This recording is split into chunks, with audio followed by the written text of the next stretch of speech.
30 jours de guerre pour aboutir à une nouvelle élection l'année prochaine. Jean-François Copé et François Fillon ont donc fini par baisser les armes à l'issue de leur 6e discussion en tête-à-tête. Il aura fallu tous les talents de diplomate de Jean-Pierre Raffarin pour ramener un semblant de paix entre les deux belligérants. L'ancien Premier ministre aura réussi sa médiation là où Alain Juppé et Nicolas Sarkozy ont échoué. À lire les 7 points de l'accord, chaque camp y trouvera sans doute un motif pour y voir sa victoire. François Fillon a obtenu l'organisation d'une nouvelle élection. Il en avait fait une affaire de morale et d'honneur. Quant à Jean-François Copé, il a certes accepté de raccourcir son mandat, mais il restera président en titre de l'UMP jusqu'au 15 septembre, date probable de la nouvelle élection. Un fragile équilibre qui permet à l'UMP de survivre.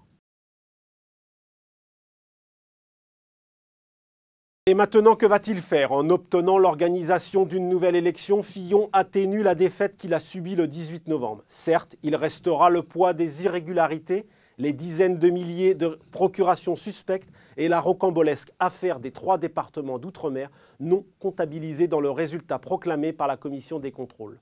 Cela ne fera pas oublier que le député de Paris a raté son coup. Il n'a pas conquis cette présidence UMP qui lui tendait les bras.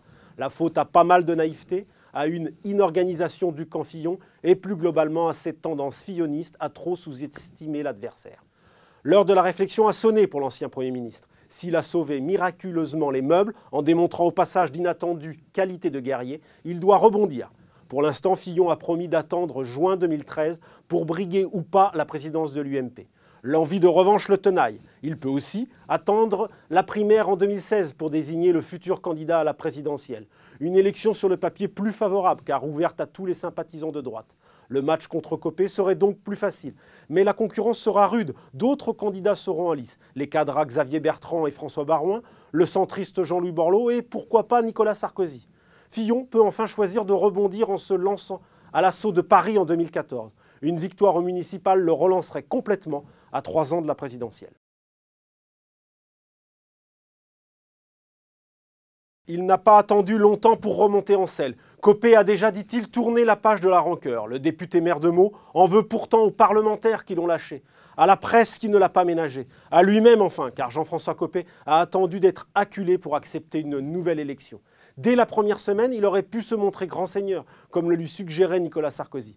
Mais Copé a préféré la guerre et tenir coûte que coûte sur cette ligne dure au risque de pulvériser son image.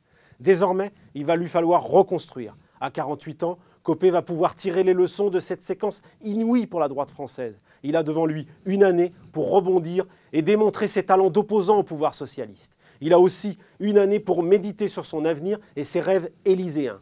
Après sa rupture avec Valéry Giscard d'Estaing en 1976, Jacques Chirac, son père en politique, mettra 19 ans à conquérir la présidence de la République. Combien de temps faudra-t-il à Copé? Difficile à dire, car en politique, on n'est jamais mort.